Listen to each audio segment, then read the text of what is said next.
Hello, my friends, it's Elena Nikitina, and I'm going to read you the next chapter of my award-winning book, Girl Taken. I would really appreciate if you can write a comment, and thank you, as always, for listening to my story. It really means a world to me. So, let's get started. Chapter 5. January 1995, Chechnya. I heard Shorty's voice right at the door. The hatred in me started boiling. I was full of poison. They had poisoned me the first night, and it had never left my body. It pumped in my veins now, a diseased revulsion for all of these people, and especially him. I hated him with all my soul and with all the blackness inside my heart. I wanted him to die. No, to simply die would be too easy for him and too sweet.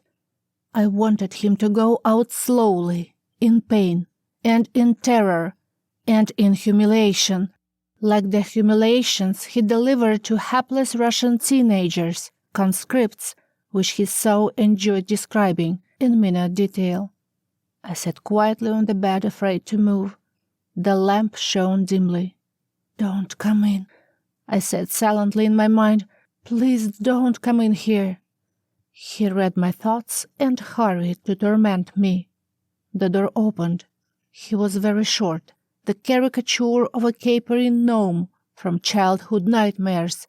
His beard was uneven, as if the pock-marked skin of his face was contaminated ground, and the hair was so sick it could not bring itself to grow. It did not have the strength to escape him and breathe the fresh air. He casually held a long machine gun with one hand. It was strapped over his shoulder, a monstrous thing, and he was clearly proud of it. It hung down with the barrel almost touching the floor, because he was so small. He was like a toddler, precautiously playing with his big brother's toy. But he saw himself differently.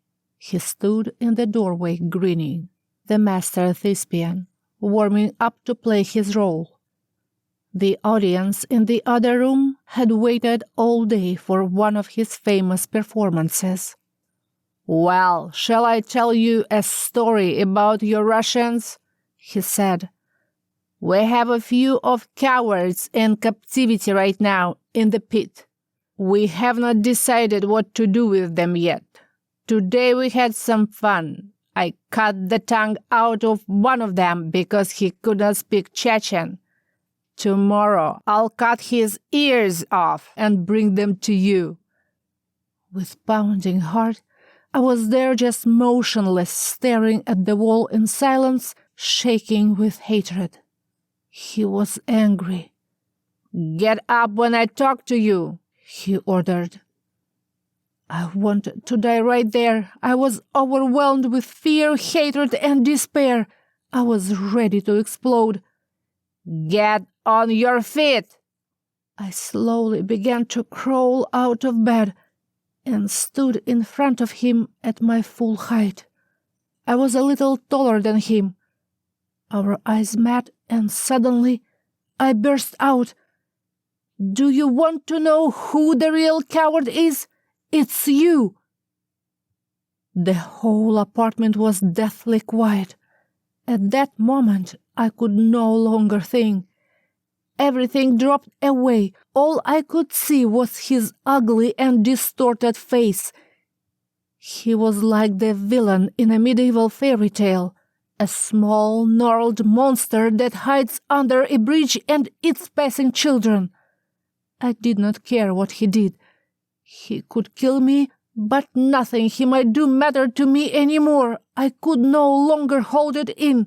I started screaming at him, all of my pent-up hatred and terror spewing out, the accumulated poison of months of helplessness in every single word. Shorty stopped and stared at me in a stupor. "Only a true coward could humiliate an unarmed person, especially a woman, holding a machine gun in your hands. I don't have anything. Give me your gun and then we'll see who the real coward is and whose ears I can bring to you." I spit the words at him. I had no way to frighten him except with my own voice. My fists clenched painfully. The burst of emotions coming to the surface set the skin of my face on fire. I could feel myself burning alive. His eyes were bloodshot, his face twisted in anger. He moved fast, almost leaping close to me like a dancer. Then he punched me in the stomach. Instantly, I doubled over in pain. I could not breathe and fell back into the bed, hardly trying to inhale air. Someone else came into the room and started speaking to Shorty in a fierce whisper. A few seconds later, Shorty left. I lay bent over, clutching my stomach with both hands, barely breathing. I was sure my lungs were collapsing. I wanted to puke, and I wished I would die. The newcomer quietly sat down on the bed and patted me gently on my twisted back. Then he went out. I could not straighten up and lay there all night crying from the loneliness and embarrassment, my face buried in a pillow wet with tears. Eventually the morning came, and with it a sense of something new and miserable. I was sure that the worst part of my life was about to begin. Shorty was going to make my life the ultimate hell. I was no longer able to resist the inevitable. If I could not be exchanged for money or Chechen prisoners, I was done. If not physically, then certainly emotionally. My mind would not last. January 6, 1995, Astrakhan, Russia. The woman drew the heavy curtains in every room, turned off the lights, and in the impenetrable darkness, she lit the candles. As always, once a year, at Christmas, she began her ritual of divination. With trembling hands, she crumpled a piece of paper into a ball, put it on a tray, and lit it. The dry paper caught immediately. Dancing flames threw shadows on the wall. She stared at the fire, thinking about her daughter. "Are you alive? Where are you? Will I ever see you again?" The paper soon burned down. She stared without a single blink, scanning the outlines of the burnt paper in the light of the candles, hoping to see the future. She eagerly peered into the shadows. She saw the side of the mountain and a barely discernible human figure. Her heart pounded. She began to look closely to the details of the figure. It was a girl, hair blowing in the wind. The woman could not understand whether the fragile female figure was walking or was frozen, left forever on the slope of high mountain. The woman breathed heavily. She sat down on a stool and closed eyes. What if her imagination was playing tricks? Her head was spinning, temples throbbing. She was afraid to open her eyes and see the motionless, trapped forever between the mountains, female figure on the wall, in the dancing lights of the candles. It would break her heart and kill the woman's spirit and faith. She could not let this happen. The woman was excited and exhausted. She opened her eyes firmly and rapidly blew out the candles without looking at the shadows. Groping in the dark, she went into the bedroom. It was long after the midnight. She collapsed on the bed and lost herself in disturbing dreams. January 1995, Grozny, Chechnya. There was movement behind the door. I heard voices and the sound of a visitor. Someone was going to come in. I knew all the sounds by now. Each approaching step became louder and louder, like an alarm right in my ear. I imagined how the evil Shorty would come in and simply shoot me. I was hoping for it. I no longer wanted to endure beatings and tolerate bullying. Someone touched the door handle. turned the key twice, and I squinted, holding my breath. The door opened, and I saw the fox face. In the weak light of the room, he came closer. I could see he was holding a large glass jar filled with canned fruits in liquid, the kind that are made for winter time. I watched him carefully, with suspicion. He put the jar on the floor and sat on the edge of the bed. I huddled in the corner and did not know how to react. He put both hands to his beard and smoothed it. "I brought some peaches for you." There was a long pause, a moment of silence between us, and his sharp black eyes pierced my soul. "I'm Aslan," he said with a whistle. I stared at him. "Don't be afraid. Mirza won't touch you. He's just a little pissed off. His brother was recently killed." I remained silent. I just listened. I had no desire to talk to him and no plans to believe what he said. He grinned wickedly. "Are you sure you're Russian? You have spirit. I respect the power of the spirit." He left. Shorty Mirza did not appear all day. Foxy had a real name now, Aslan. He showed up again the next day. His little black eyes always had a penetrating look, just as his face always had a smile. His smile did not cause me to smile back, but only to shrink away in fear. He kept smoothing his beard before saying something, all the while staring straight inside of me. He was short and muscular, with jet black eyes and hair, a true son of the Chechen mountains. There was some kind of primordial power and inner strength in him, and all of a sudden he began to take care of me. He didn't make a show of it. Perhaps it wasn't even noticeable to the others. I felt it. After the incident with Shorty, something had changed. I was sure. I'd been there more than 3 months in almost complete isolation, under constant supervision, and I had barely said a few words during all that time. I was forlorn. I did not have anybody who would show me the smallest sign of care. Now I started to feel it. A few days later, he came to me in the evening with a big jar of the home-canned cherries. He slipped into the room almost like a ghost, without making a sound. He sat on the opposite side of the bed, and as the considerate host inquires of the guest, asked, "Do you need anything?" "Yes, I do. Freedom. Let me go." His grin stretched into a wide smile, and he laughed quietly, almost silently. "I can't let you go. Eat some cherries." To my surprise, I had a companion now. Almost every night I saw Aslan. He was a guard, or just present in the apartment in the evenings. He came into my room, sat on the bed with one leg tucked under him, and we talked. I was glad that at least I could talk to someone now. Time passed a little faster. We talked about war and politics. He described how dishonorable Russian troops conducted the war, and how courageously the Chechen Vainach fought. The more he mentioned this word, the clearer its meaning became to me. He called Vainach his brothers in spirit and faith. Their honored traits were courage and honor, and commitment to the Chechen nation. Their highest value was freedom. How ironic that their lofty ideal was the very thing they deprived me of. The thought of escape never left me. Because of the war, the gang grew, along with the pile of weapons that I observed on the way to the bathroom and back.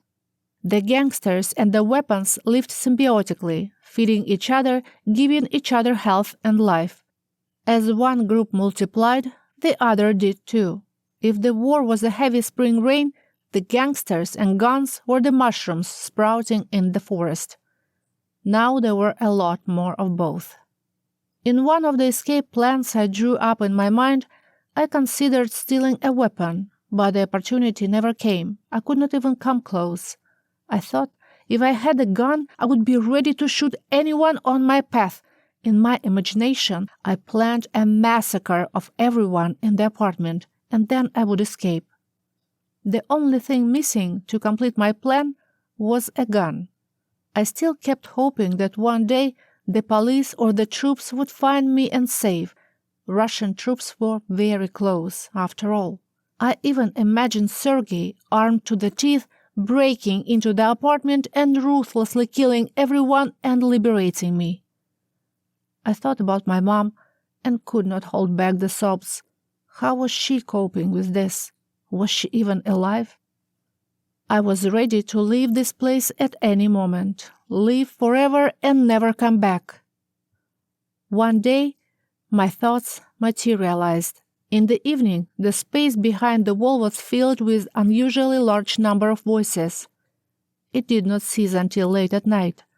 I could not wait until all the sounds were silenced to knock on the door, asking to go out of the room. Eventually, the place quieted down. Most of them had left.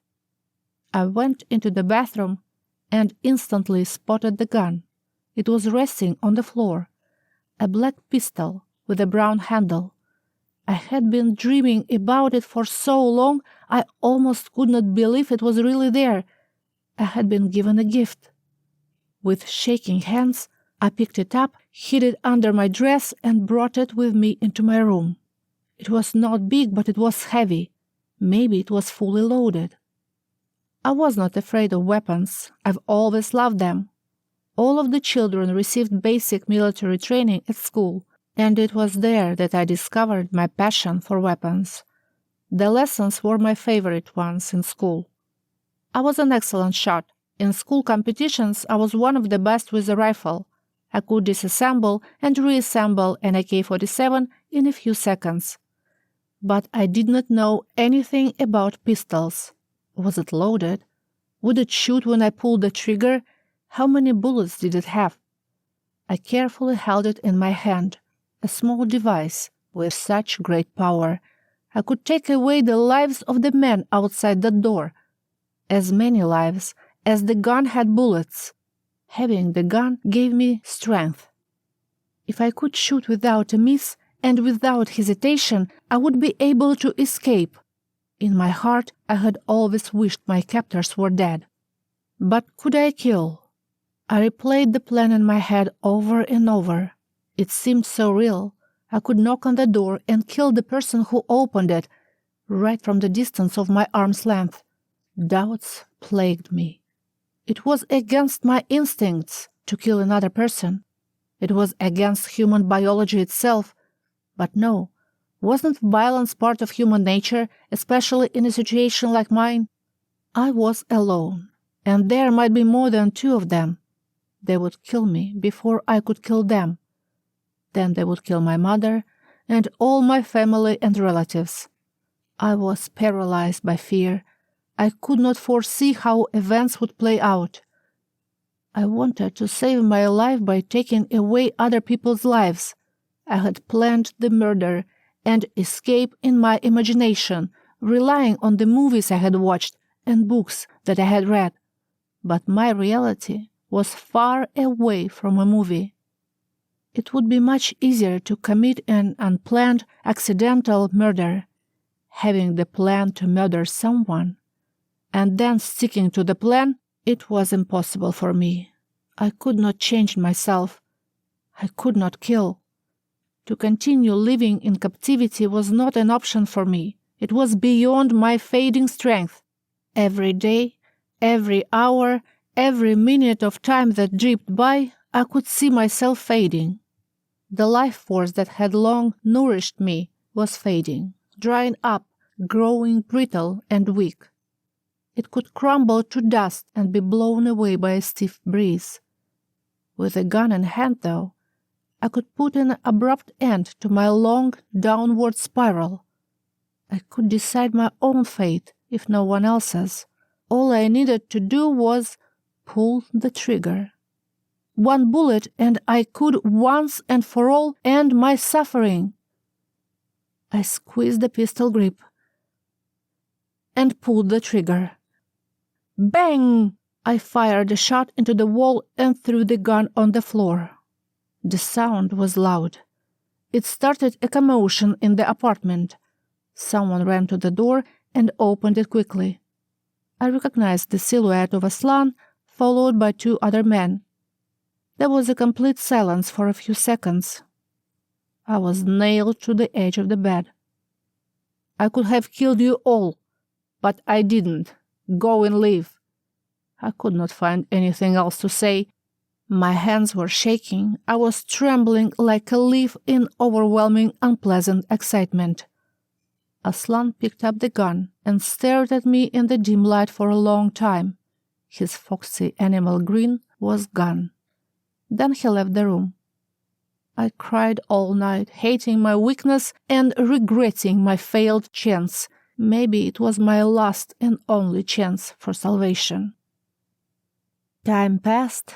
There was no salvation. My senseless existence was hard to call alive. The days passed. The bleak light in the room was different in the morning from the afternoon, so I could tell that time was lapsing. Then the long night would come, followed again by the day.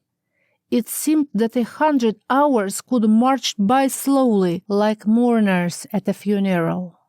And besides the idea of escape and the image of my mother's face, I might not have a single cogent thought. Each day was an eternity. I was in deep space now, where time no longer existed. These men had broken me away from the world. They had broken me from my friends and family, and even from myself. I could not imagine a person more fractured and splintered than I was. The military action changed the gang's plans. The war was coming. The front kept moving closer to the place where I was kept. Now I could understand why the area around the apartment building was deserted. The men had left their homes and joined the rebel forces. Before the war started, the women and the young children had moved to the homes of relatives in the remote villages. I was almost at the epicenter of the fighting. Terrible echoes of war, ground-thumping explosions, gunfire could be heard sometimes, even through the glorious sound of the Gypsy Kings. The militants went to war every day. Aslan came to see me pretty often, making a short visit before he went to fight. I was begging him to bring me to the post office again and let me talk to my mom. Even if they took a pity on me and allow me to do so, it was not possible anymore. After the storming of Grozny, the phone connection with Russia and the rest of the world was cut. The main post office building was bombed. Communications were down. My presence there had come to a standstill. It seemed that I was being held in reserve. I still had value because they hoped to get the money after the war ended. But what if they lost their patience? What if the war never ended? I was afraid their plans could change at any moment. They would like me to forever disappear. Real life was happening in the world outside. The thought of it constantly weighed on me. Here in the room, time had stopped. Life had stopped. One day, the Gypsy Kings were forever silenced. The electricity was completely cut off. Loneliness, longing, and emptiness filled my tiny world. I was alone, and all of the things that made up my past life were gone. Now I had lost it all. My last link to it had been that cassette tape. I was untethered and alone. I was sure that only one other person on earth, my mom, shared the same feelings. There was no one to help me. I had to look inside myself for support and for strength. I had to resist the forces around me and not let myself shatter like glass. With the electricity gone, the nights were now black. The day would fade slowly into a darkness so deep, so profound, that it made a mockery of my previous conceptions of what the word meant, or what the night was like. I was linked now to a pre-modern peoples who huddled in fear of the darkness and invented stories of monsters and demons who ruled the time between dusk and dawn. At night, I peered into an existential nothingness. I felt like an insect, caught and placed in a dark box. These feelings of abandonment and the world's indifference to me were so strong that it seemed like I was not a person at all, but a phantom, and I simply did not exist. I hated the gang and everyone in it. Slowly, I came to understand that Aslan was the only one who might help me. His humanity towards me raised my hopes. There was a tiny invisible bond between us, and I was hoping that with time I could convince him to help me. I felt that he was enjoying our conversations and he was interested in my personality. We had short meetings, just a few minutes a day, but I sensed that deep inside he took pity on me.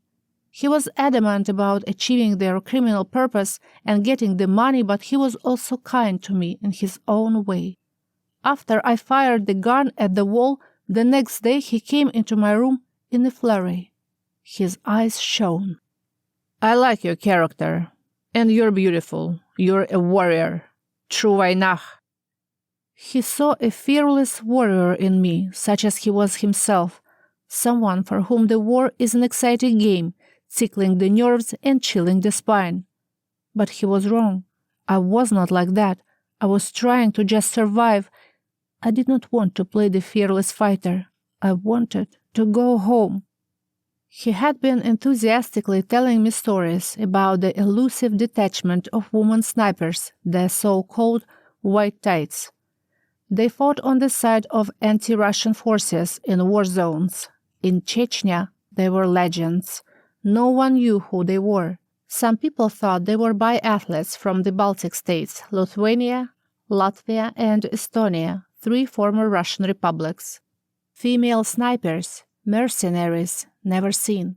The sound of the kill shot, the first hint of their presence, who had claimed the lives of many Russian troops. They were ruthless ghosts who never missed. They were hated and they were feared.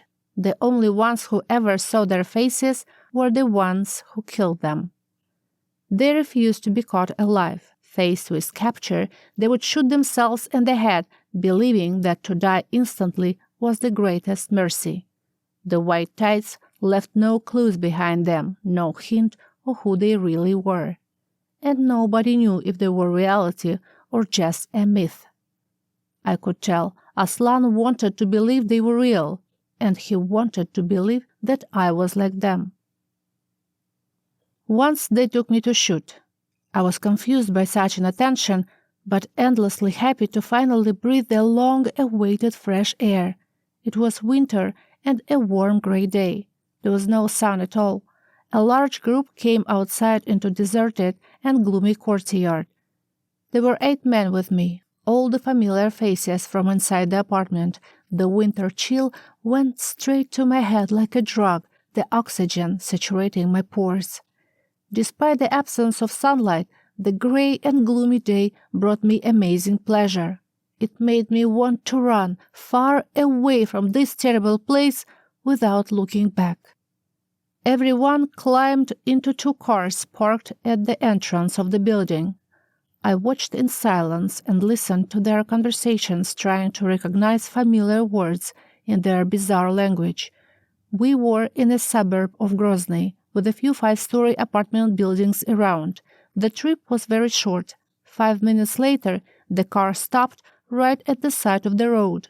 There was an uninhabited open landscape on both sides of the road, covered with dry and frozen ground, and the remnants of dry vegetation. On the horizon, I could see a forest belt consisting of gray, leafless trees, naked for winter.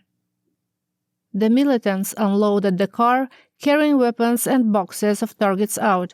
They were cheerful.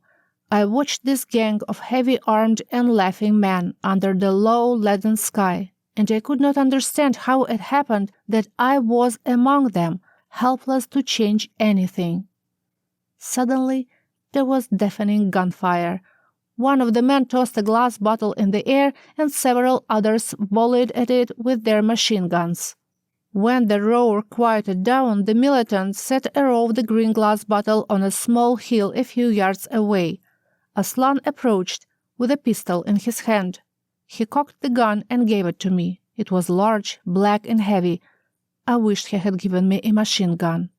The weapon in my hand made me excited, the blood pumping in my veins. My mom and dad were avid fishermen, mushroom pickers and hunters. They both shared these hobbies with a passion. Each year, they would eagerly await the arrival of spring and summer to begin the season's outings into nature. Of course, they took me with them. I did not particularly enjoy these trips, the mushroom picking and fishing, and then spending the night in a tent. No, thank you. I did not share their life of the wild weekends. I'm a city girl. I've always loved the comfort of the stone jungle. The only part I enjoyed was the hunting. If my parents took me to hunt wild birds, I was endlessly happy. I have always loved to shoot. A weapon in my hand always evoked a sense of euphoria in me. Aslan indicated the glass bottle a few yards ahead of me. "Can you shoot any of them?" Holding the gun with both hands, I took aim and fired. The shots were loud and the gun had a strong recoil. I did not expect. I shuddered and cringed. My second shot obliterated one of the bottles, shrapnel spraying in all directions. In my excitement, I shot the rest of the bullets. Aslan reloaded the gun and gave it to me again. Calmer now, I took aim and fired more carefully. Bam! A bottle shattered. Bam! Another. With a few minutes, I had destroyed most of the bottles. I felt strong. I felt powerful. When you hold a loaded gun in your hands, there is a special feeling. You know that the weapon is a powerful force, and its main purpose is to kill an animal, another person. The gun doesn't care. And there is the concept of self-defense, when you have the right to kill if your own life is in danger. I was in just such a situation where I could have easily shot the men around me and called it self-defense. How many of them would I be able to shoot before the survivors tore my body to pieces with machine gun fire? Maybe I could kill every one of them, turning 8 people into a bloody mess, and then jump in the car, take a few pistols and rifles with me, and leave the terrible place forever. It would be carnage, like a scene from an action movie. I glanced at the men around me. Real life doesn't work like a movie script. If this was my chance to escape, it was not a very convincing one. It occurred to me that because of weakness or fear, I was not able to read the signs given to me from above. I did not use either chance sent to me so far. Were they really chances to escape, or were they tests? Aslan reveled in the war. The war was his passion. He was an implacable fighter who would never lay his arms down and would fight to the end. The death of his enemies had become the focus of his life. He told me horror stories of the war, the battles he had seen, and offhand cruelties and atrocities that were everyday events. During the taking of the Dudaev Palace in Grozny, the Chechens had hung the crucified and decapitated corpses of Russian soldiers from the windows. According to Aslan, the Chechens beat the Russian prisoners, tortured them, executed them in public, cut their heads off, scalped them, and skinned them alive, but these were reasonable responses to the excesses of Russian soldiers against the peaceful Chechen people and Chechen prisoners of war. From both sides there were fantastic brutality. I almost could not believe what I was hearing. The war had attracted mercenaries from around the world who were now flooding into the country. Some were Islamic mujahideen, the so-called holy warriors, who came to help the Muslim Chechens fight the godless Russians. For them, to die in battle was their highest wish. They would be with Allah in paradise before their corpses were even cold. Other fighters came for the excitement of war. and to make money. I panicked now. Whenever I heard someone entering from outside, the apartment would fill with male voices. I was gripped by despair. It seemed senseless to even remain alive. The new arrivals were not concerned if they lived or died. No, it was better for them to die surrounded by the corpses of their enemies. And I was their enemy. They cared nothing for this life. Their days were numbered anyway. Why wouldn't they use me as they wished and then kill me? "Don't knock on the door when the mujahideen are here," Aslan said, performing yet another kindness towards me, one that did not tally with the general concept of holding a hostage or committing atrocities during a war. "They have their own rules about how to treat hostages." So I would sit there afraid to move, the mercenaries right outside my door. For my own safety, I would not make a single sound. Sometimes it seemed to me that Aslan would change his mind and let me go, maybe even help me escape the country. I did not understand his duplicity and never stopped trying to persuade him to help me. "Aslan, let me go. The war is going to last a long time. My mom doesn't have that kind of money. Your plan won't work. Just let me go." He was silent. For a few seconds, he looked like he was about to agree, but the moment passed. Instead, he rubbed his beard and became the man with the sly fox face again. With a cruel smile, he said, "You are going to be here as long as necessary." I did not know how to convince him. Yet friendship with Aslan brought me some advantages. I could wash my hair once a week and take a bottle shower in the evenings when he was one of the guards. The electricity and hot water were cut off, but there was still gas supplied to the apartment. Aslan would heat water on the stove for me, and I would mix it with cold water to wash my hair. I acquired a notebook and a pen from him. Late at night, when I was unable to fall asleep, I drew by the light of kerosene lamp. One dark evening, Shorty opened the door and said with a sneer, "Look who we have here." For a split second, I assumed that they had finally come and they were going to take me home. I nearly jumped when the next man appeared in the doorway. I was stunned. I was looking at the Italian. "Do you remember your friend Italiano?" He said the nickname with a disrespectful and mocking tone. I felt that Shorty was slightly humiliating him, and I was glad about that, even if it only seemed like it to me. The return of the Italian called up unbearably painful emotions for me. The memories of that night surfaced in my mind as if they had happened the day before. It cut my heart open like a razor blade. He was the only one of them I had known in my past life, in my happy life, when I was naive and it seemed like the world was one big family, where we all loved each other and enjoyed each other. The past few months, I had tried to drive away the memories of my former life so I would not go insane from anguish. I locked those memories deep inside me and did not give myself permission to let them out. I could not handle it. And there was the Italian, the agent of my suffering.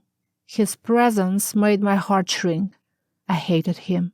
I looked into his eyes in the dim light of the lamp. "How much I hate you, Italian," he grinned. But it was not with the arrogance or confidence of previous days. He looked pathetic now. Now I was sure.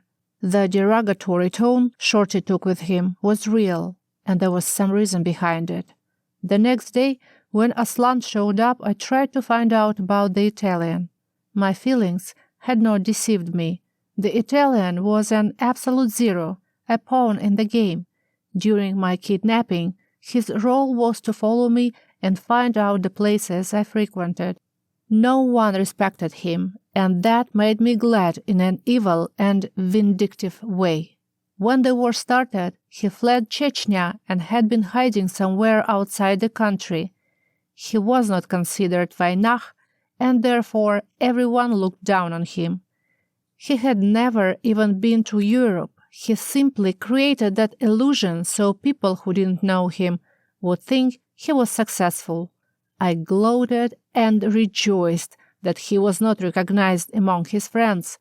Compared to mine, his suffering was minuscule, but it still made me happy. January 1995, Astrakhan, Russia. In connection with the start of military operations, all search activities in the territory of Chechnya have been postponed. The words sounded like a verdict. According to the federal officers, the war would end in a few weeks, and then the search would resume again. The woman could not wait. The war was a bloodbath. That much was clear from the TV and the newspapers. They couldn't know when it was going to end or how. There was no time to waste. Waiting for the war to end was waiting too long. She wrote letters begging for help to the Red Cross, the government, and even the president.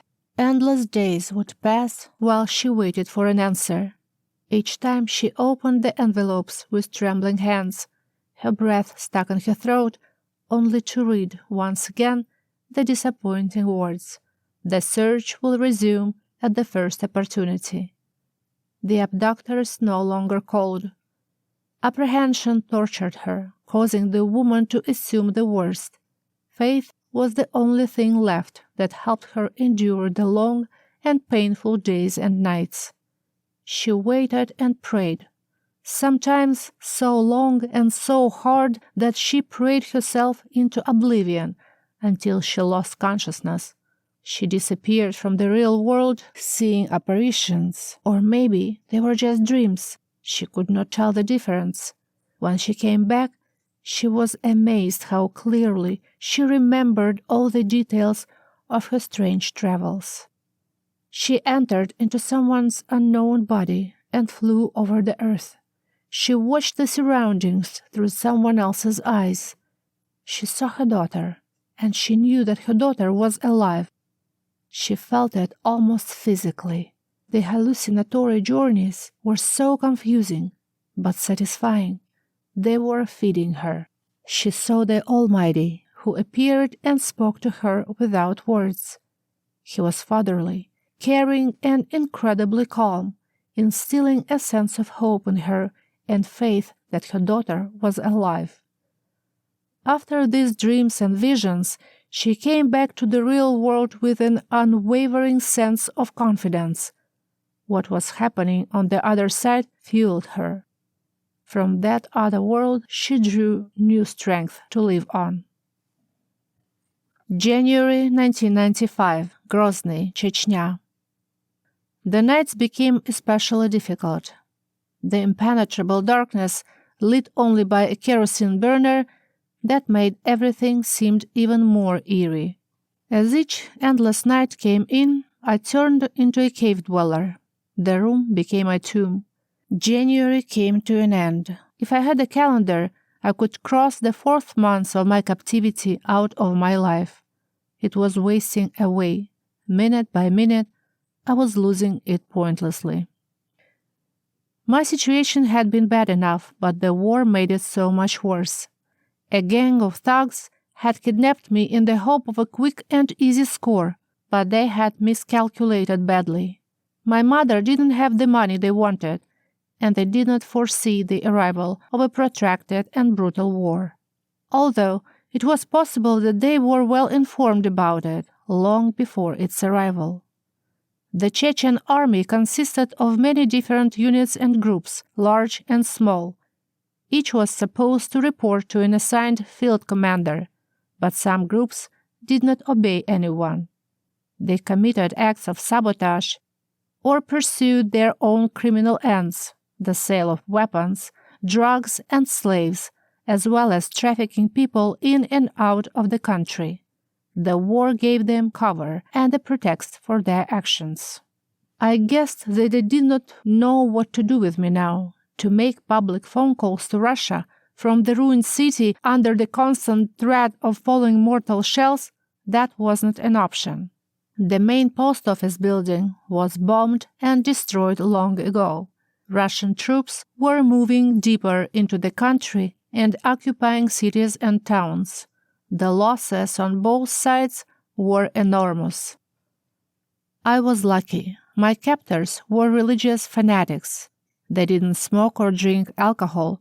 I never heard a drunken brawl or a feast. How much more horrible it would have been with heavily armed drunk men in the apartment, angry and holding a hostage in the next room. I would not have survived a week.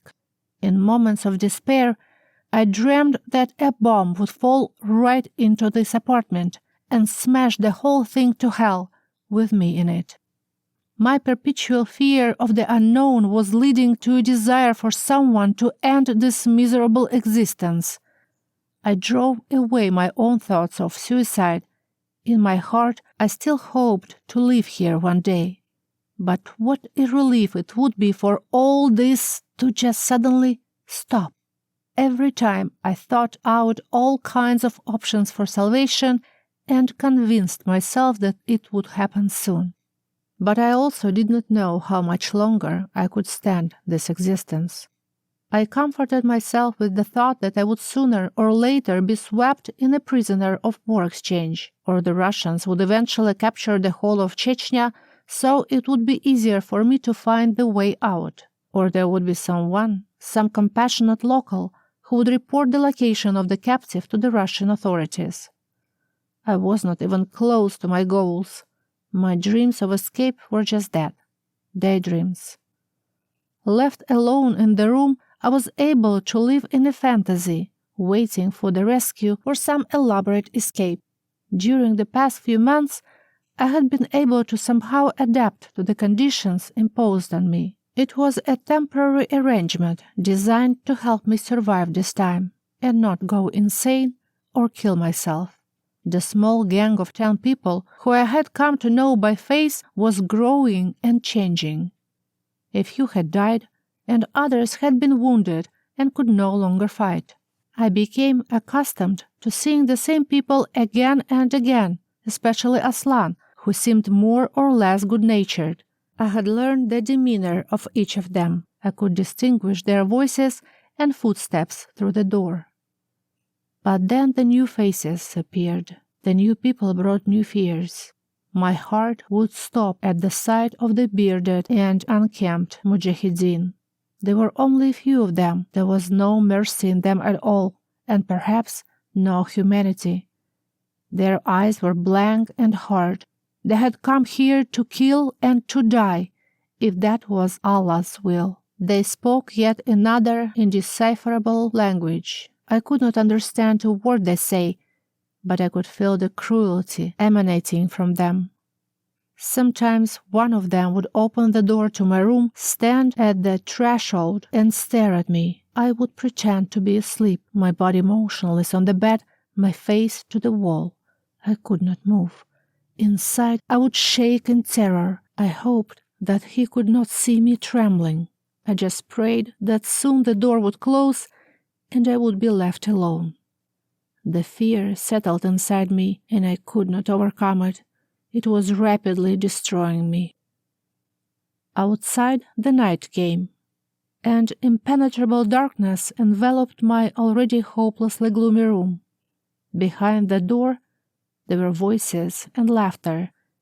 In the pitch-black I lay on the bed, my head covered with a pillow, trying to fall asleep, just so I wouldn't have to hear the ominous sounds behind the wall.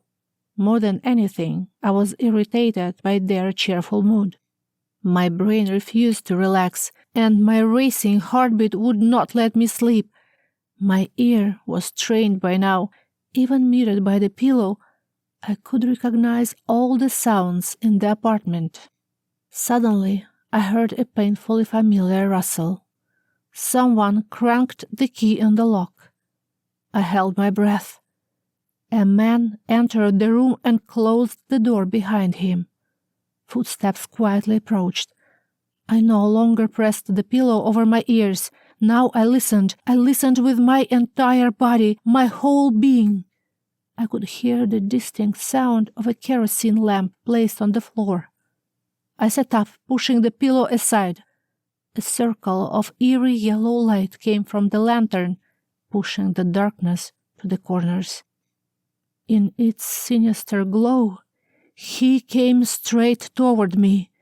He was rank with the smell of unwashed flesh. His eyes seemed to glare red with hellfire. His face framed by a jungle of overgrown black hair. I could not distinguish the features of his face.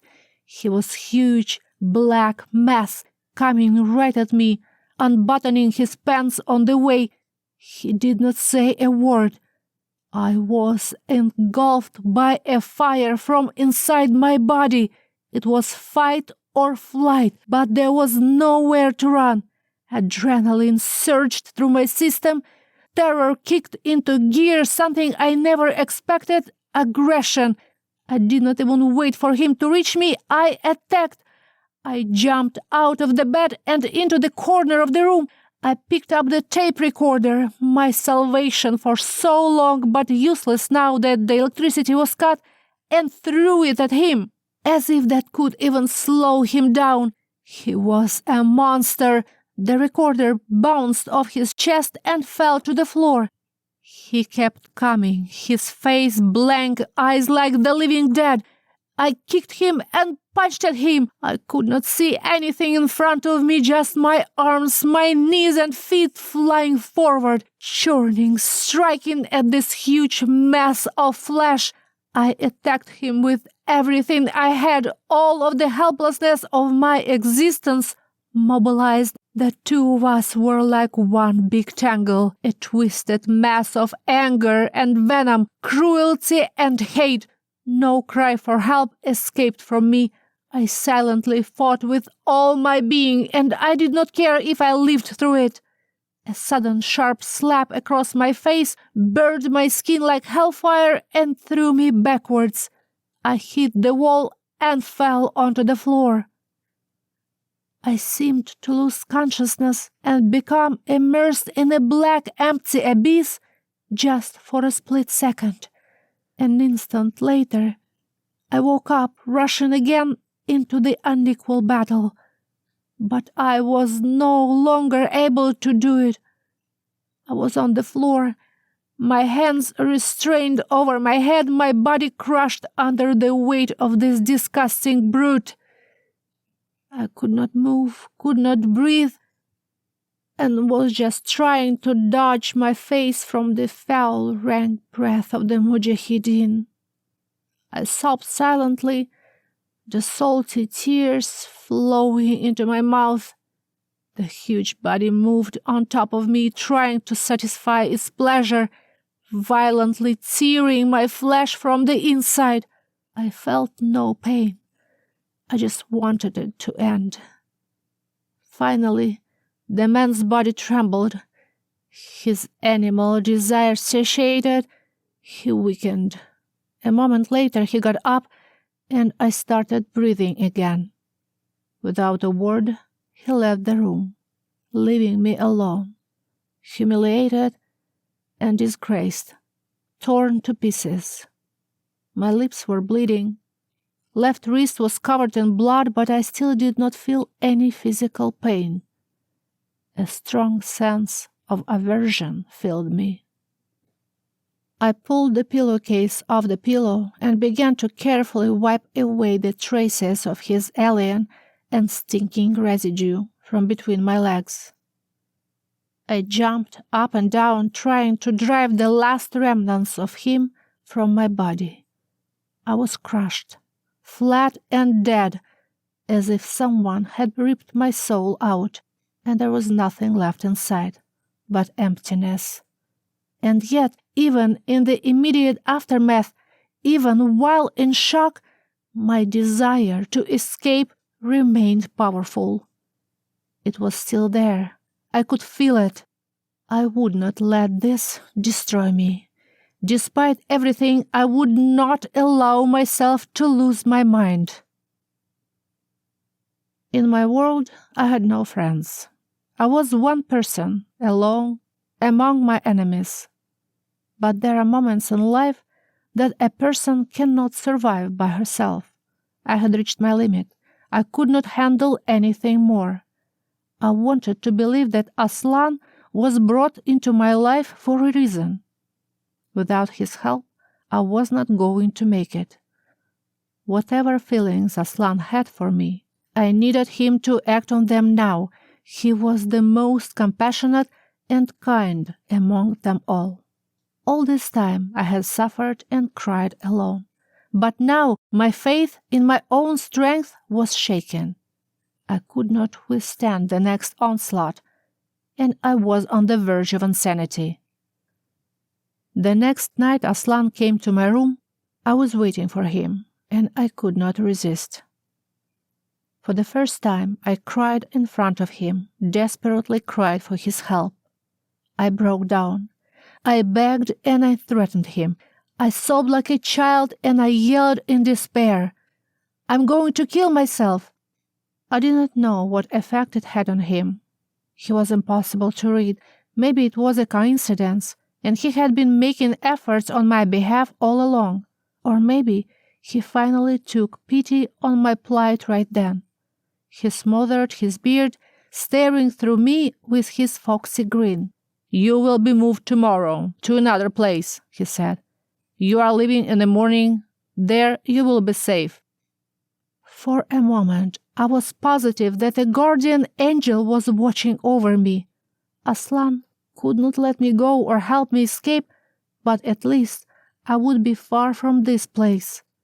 Somehow I had penetrated into the heart of this man.